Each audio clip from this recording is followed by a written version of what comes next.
Going into Michael, I kept my expectations low because it's a biopic, and biopics rarely tell the full truth. But here's the thing, this one works. Michael follows the rise of Michael Jackson from child star to global icon while exploring his complicated relationship with fame, family, and identity.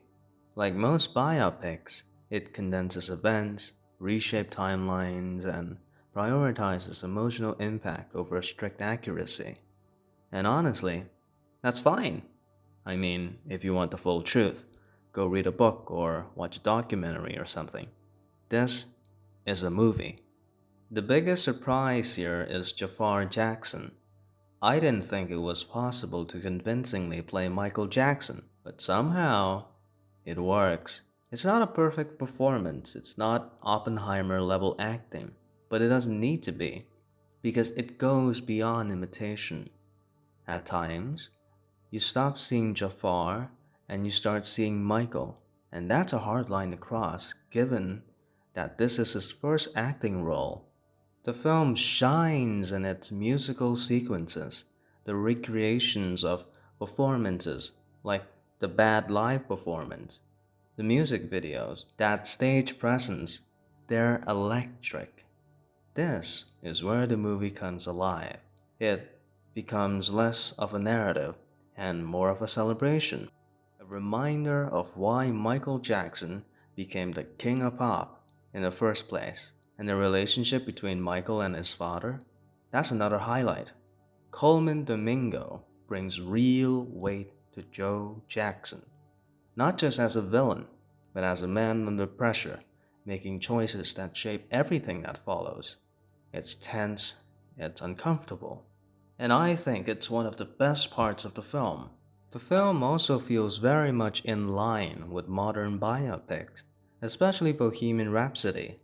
And that's not a coincidence.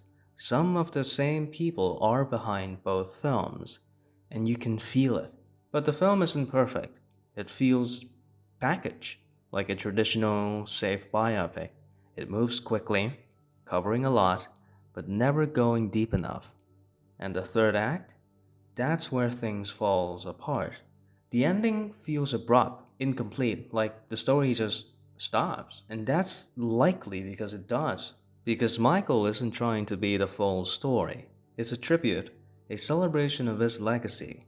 And that's where the divide happens. If you're looking for a deep, critical exploration, this isn't it.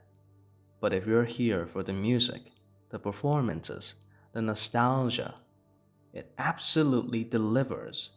A lot of critics are calling it shallow, sanitized, not honest enough. And I get that, but I also think that's missing the point. This film was never trying to expose Michael Jackson, it was trying to celebrate him. And whether that works for you depends on what you expect going in. Michael isn't a perfect biopic. It's uneven, it's safe, and it only tells part of the story. But it's also entertaining, emotional, and at times genuinely powerful.